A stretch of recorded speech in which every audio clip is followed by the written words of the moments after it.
Welcome to the More Than Anxiety podcast. I'm Megan DeVito, and I help ambitious women break out of the anxiety cycle that keeps them frustrated and stuck. Get ready for a lighthearted approach that will change what you think, how you feel, and what you believe about yourself.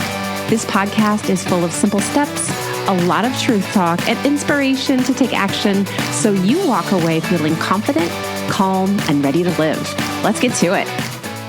Hey there. Welcome to episode 96 of the More Than Anxiety podcast. My name's Megan. I'm a life coach.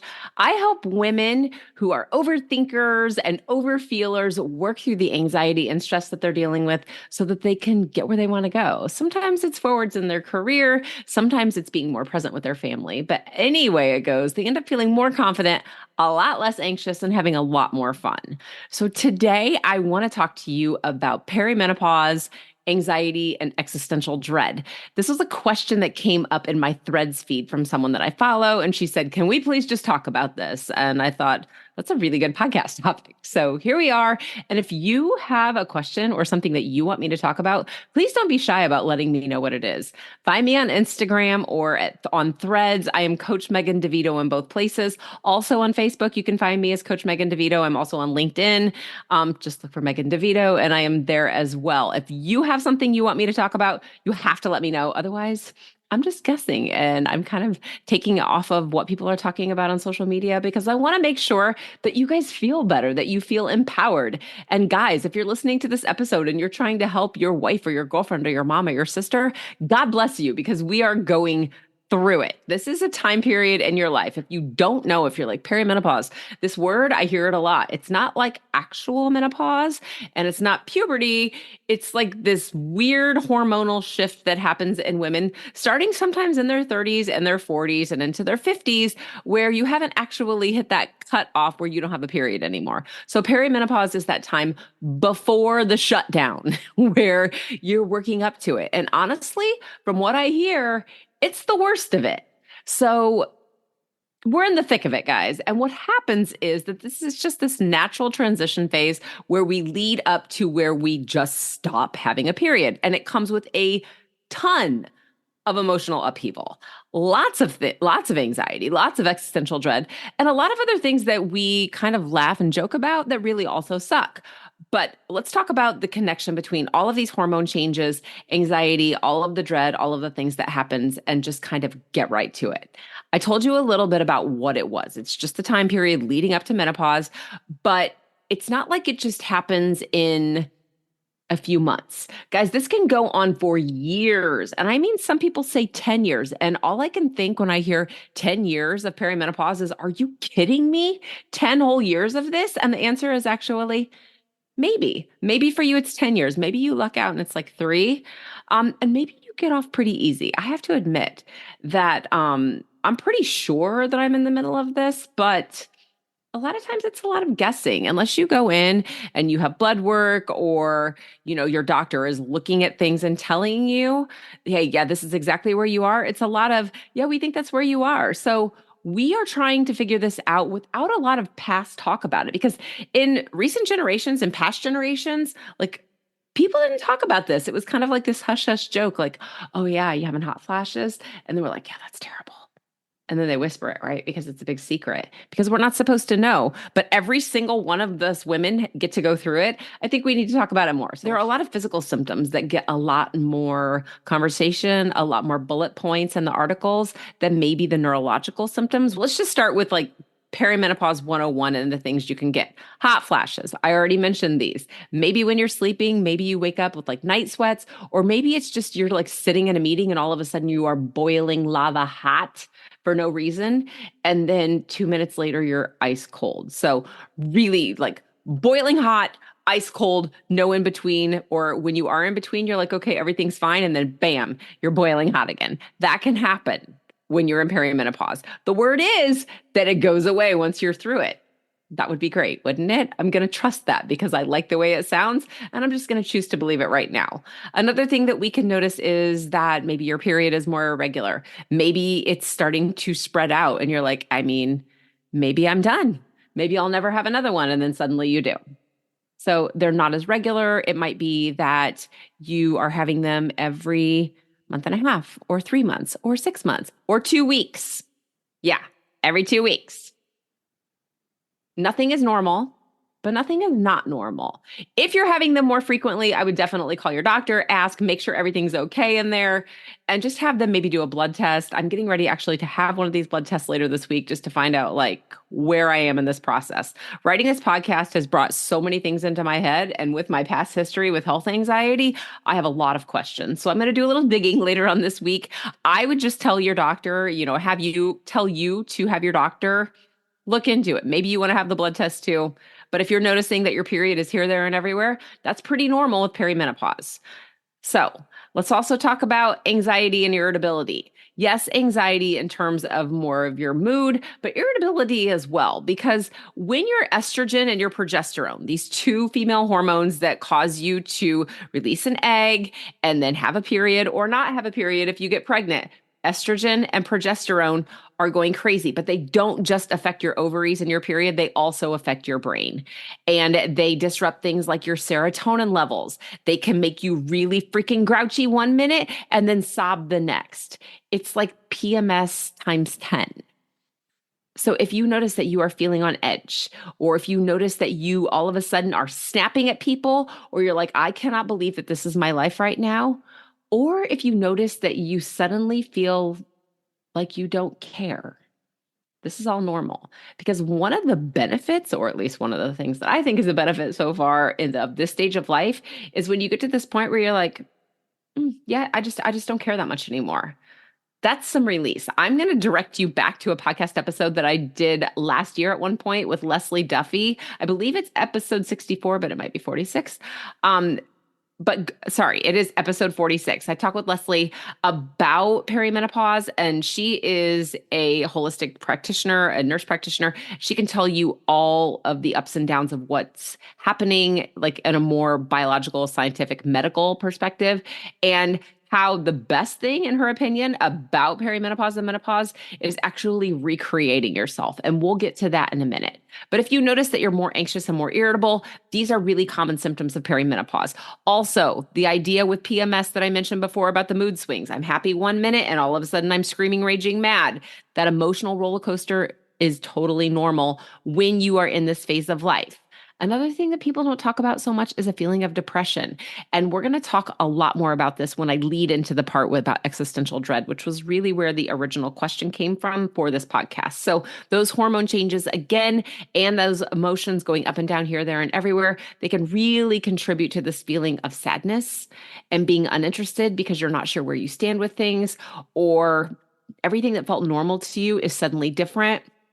The worst part, I think, for this phase of life is not only are your hormones whacked, but your kids are growing up, your parents are aging, your friends are doing different things. Life changes, and you're just in the in-between would be the best place. And maybe this is like a Stranger Things episode, because life really does feel like an episode of Stranger Things when you're in this place, but you're kind of in the in-between, right? Or the upside down. So if you feel like you're living in the upside down, you kind of are. And that can be kind of depressing when you're like, I don't know who I am or where I am anymore. So let's talk about those neurological changes. Let's talk about the existential dread, because I think for a lot of people, at least the people that I talk with, because I do coach so many women who are going through anxiety, who are feeling really stressed out, let's talk about some of those bigger things that are happening that really affect our mood. Because yeah, the sweats at night are terrible. And yes, being boiling lava hot and breaking out, in a cold sweat during a meeting is embarrassing. But let's talk about brain fog. Let's talk about not being able to concentrate and wondering, when did I develop ADHD and what is this all about? To be sure, there are a lot of women who are diagnosed with ADHD in their 40s. Part of it is all of the stuff that happens with perimenopause, because suddenly we can't concentrate and we forget names and words, like, oh my gosh, am I developing dementia, which leads to more anxiety? Or why can't I remember anything I used to do? Or I used to know how to do this, and suddenly I'm like, I don't know. I forget where I was supposed to be at this time. Forgetfulness is a part of this whole phase of life. Feeling mentally sluggish, where you're like, I'll get it to it in just a minute, just like your brain is kind of going in slow motion. Again, this is really normal for the hormone fluctuations and the changes that are happening in your body. they can also really scare you. And if you have an underlying level of anxiety anyway, or if you've dealt with health anxiety your entire life like I have, you might start to wonder if you're okay.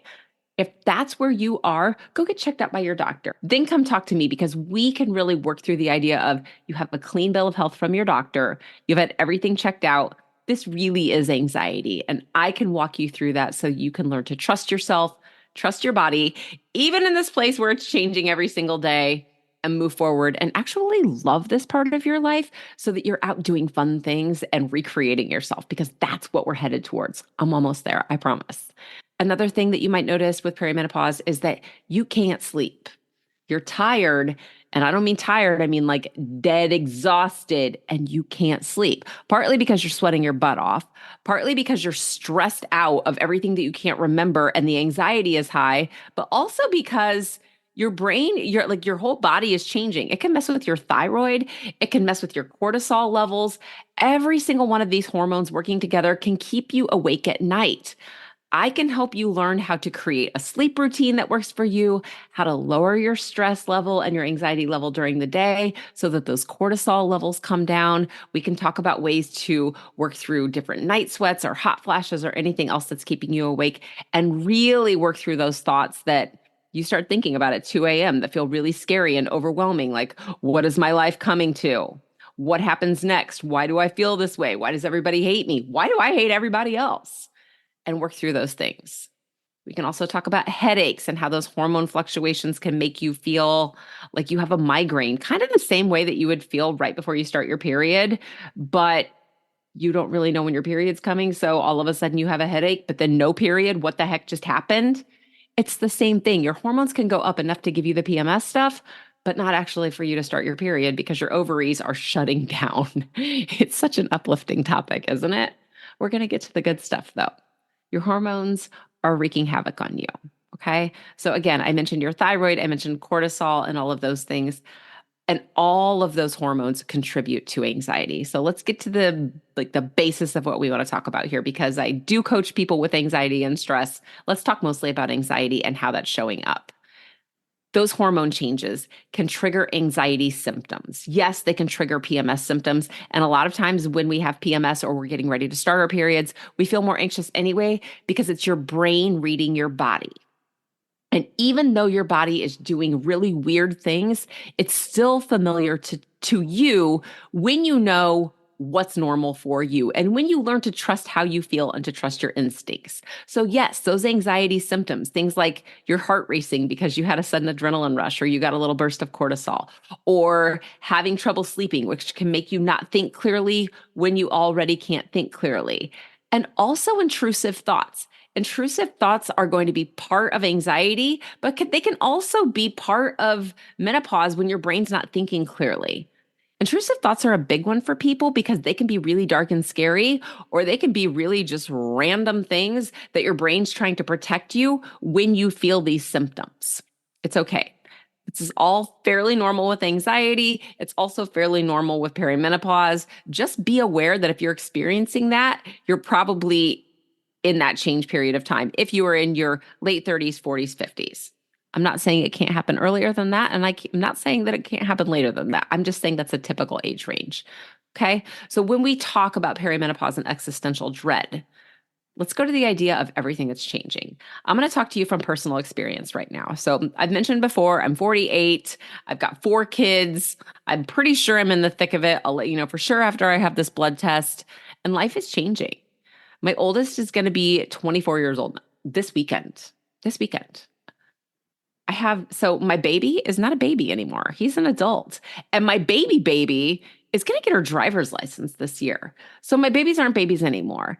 And when your kids can start to take care of themselves and they don't need you to do all the things, when you don't have to drive them anywhere anymore, or when they're like, no, I'm going to go to practice. You don't need to come pick me up.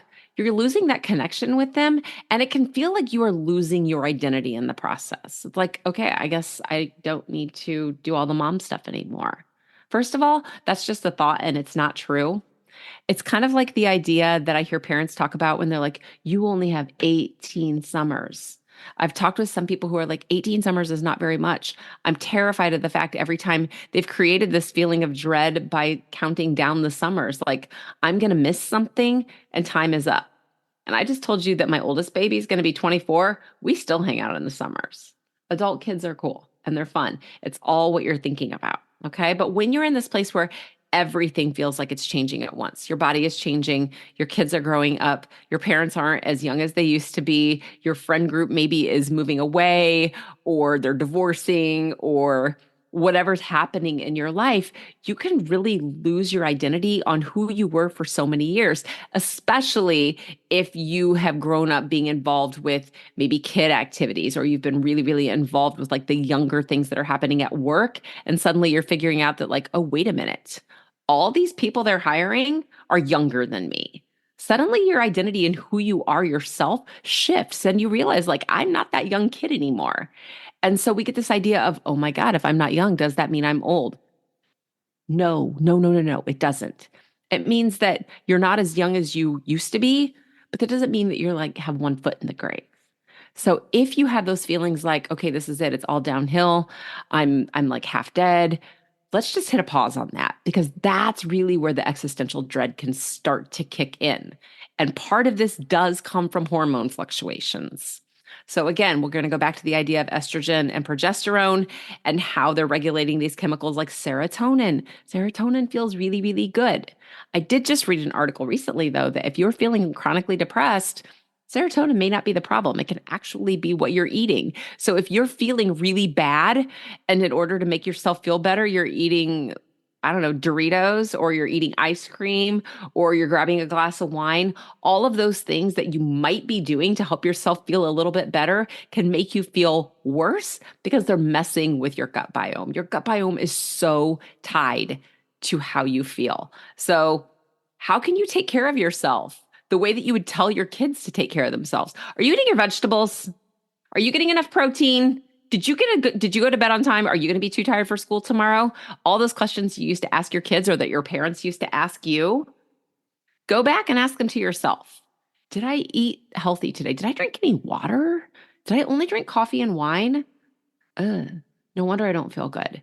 During perimenopause, these hormones that are fluctuating can really make you feel a lot bigger emotions. If you are eating your emotions, or you are drinking your emotions, or you're smoking your emotions, or you're avoiding your emotions, that can make you question everything, including your purpose, including your place in the world. And that's really part of this reinvention. I think it was Leslie who I mentioned. I'm going to tag her episode at the end of this, my episode I did with Leslie Duffy, where she talked about it's almost like this chrysalis stage where it's like, okay, I was a little caterpillar and now I'm in this weird chrysalis. Like, I have no idea what's happening with myself, but I'm going to come out the other side. We don't know how we're coming out, but we get to decide. Unlike the butterfly, you get to choose how you come out the other side of this phase of life. Because even though you might think that you're losing your identity, this is just the end of the reproductive years. It's not the end of your life. You're not going to have another baby. And if you were hoping to have another baby, maybe it's not too late. But if you're like, thank God I'm not having another baby, that's great news. That's all it means. That's all it means. It means that you're probably not going to have more kids. Cool. My guess is if you're 48, you probably didn't want to have a baby anyway. You might grieve that. And if you tried for a long time to have kids and that's not where you were, or if you chose not to have kids and there's part of you that's like, I wonder what it was like, there can be some grief involved there. But you have to let yourself feel that as well. So I don't want to play down the fact that there are some women listening to this, or some even men listening to this, who are like, yeah, but that didn't happen for us. There can be loss associated with that. For other people, it might be like, yeah, I don't care at all that I'm past that stage. Wherever you are, whether you are from the grief side or you're from the relief side, there's still a future ahead of you. And we just get to decide what happens next. You get to feel good. You have lots of life left and you have lots of opportunities left. But when you start feeling low, or you notice that your mood shifts, or you're grouchy, or you're feeling depressed or tired, or you start thinking of all the things that you coulda, shoulda, woulda did that you didn't do, that's going to lead you down this path of existential dread. How much time do I have left? We could have asked ourselves that in our 20s, but we were too busy not thinking clearly in our 20s because we were full of other hormones. So I'm just going to direct you back to the thought that This is not an ending. It's a pause for a new step forward. Okay. This is a life stage transition. And even though this one might feel all taboo and secret because we don't talk so much about perimenopause, I just want you to remember middle school for a second. And I want you to remember how much fun that was. Because just like middle school, when you went into puberty and all of a sudden you were like, what am I going to do with these boobs? And how do I hide them from the rest of the world? Or guys, what do I do when my voice does this thing and it cracks in the middle of everything? If that, do you remember how awkward that was? Do you remember watching like your neighbor kid or your niece or nephew or your own kid go through that? And you're like, oh Lord, I remember that was crazy. They also couldn't think clearly. Plus, they were full of hormones, like crazy hormones, all the hormones that we're ditching. We were just picking up back then. This is just another phase of life. And this is a transition to what comes next, not to get off the bus and go die. We're not there. So if you notice that empty nest syndrome feels a little bit bigger, where are my kids? What is my identity? How do I do this? Or, oh my gosh, how am I going to take care of my parents? They're getting older. I don't know what to do. This is scary because there's a little kid inside of me that's terrified of my parents getting older. Or you notice that all of these people in my job are so much younger than me and smarter than me. Are they going to fire me because I'm too old? No, there's a law against it. These are all these external factors that can really fight against the way that you feel inside. If you buy into those thoughts, you're going to notice that you feel more dread and more anxiety and more depression. I'm going to help you figure out a way when we work together to not buy into the thoughts. The thoughts are causing the feelings. Yes, some of it is chemical and it's a feeling inside of your body. But again, I'm going to go back to what I say every single week. It's what you think about how your body feels. And to be sure, in this phase of life with perimenopause, your body feels wonky and messed up and not great. What you think about it, unless that was definitely a hormone surge caused by perimenopause, will turn you into either a spiral upward or downward. And that's really how we want to think about how we feel, because for sure it is whiplash. It's a wild ride. So you have to mind your mind and really change what you're thinking about how your body feels. So let's backtrack really quickly. Perimenopause is just the lead up to you having non-functioning ovaries anymore, point blank. It can come with a lot of thoughts about how you feel, about what stages you are in your life. It can make your heart race. It can make you sweat in the middle of a boardroom, even though the air conditioning's set at 50, and it can make you not sleep well. All of those things together can pile on top of each other and make you very anxious, very stressed out, and cause existential dread. And it all comes back to what you think about where you are in your life and how your body feels. And this is really what coaching does. I help you find the thoughts that you have about that feeling in your heart, or your kids growing up, or your parents getting older, or your ability in your job. Whatever it is that's coming up for you, let's find the thoughts that are making those feelings worse and making them stronger. Let's get you excited about what comes next. Because if you are 50 or 60 years old, if you are 40 or 35 and maybe going through it a little bit early, let's talk about what you want to happen next. The only thing that's changed is that you don't have as many eggs and your estrogen is out of whack. That's it. Okay, I hope this was helpful. And I hope that if you are dealing with that existential dread, which is really normal in this phase of life, if you are dealing with extra stress and anxiety, I hope you know that even though it's really uncomfortable and a terrible feeling and nothing that we want to deal with, it's also very normal, and you don't have to sit in it the entire time. There's medication to help you. There are coaches to help you. There are therapists. There are doctors. All of us are here to work together to get to a place where our age is killing it. Like, what if this is the best next step forward? What if we have a better formed brain, more rational thinking, more impulse control, a really idea of what's fun, and we know the answers to the questions? Because I truly believe that that's out there. And I also believe that every single one of us was created for a purpose. And sometimes we don't find that purpose until later in life. So you could be on the edge of greatness, my friend. If this was helpful for you, or if you know somebody else that's in the middle of this stage of life, please share this video with them. Give it a like, give it a star, give it 5 stars on whatever podcast you're listening to, whatever it is that you need to bump it up. Because the more that you guys comment, the more that you share, the more that you leave ratings and reviews, the easier it is for people to find this podcast, find this video on YouTube, and I get to help more people, which is really my goal. Like, I want to help over 1,000 people this year and over 2,000 people next year. And the more that you guys share, the more that you guys send this out there to other people that need this information, the more that people get to feel less anxious and the better the world is. I hope this was helpful. And if you want to talk more about how I can help you, about coaching with me, find me on socials. I'm on Instagram, I am on Threads, and I am on Facebook at Coach Megan DeVito. I am on LinkedIn as Megan DeVito. If you're watching this on YouTube, hi, I'm right here. You can just message me any way you want, okay? You can also email me at megan@megandevito.com. I hope this was helpful. And if I don't talk to you this week, I will be back next week for another episode. Take care. I hope you enjoyed this episode of the More Than Anxiety podcast. Before you go, be sure to subscribe and leave a review so others can easily find this resource as well.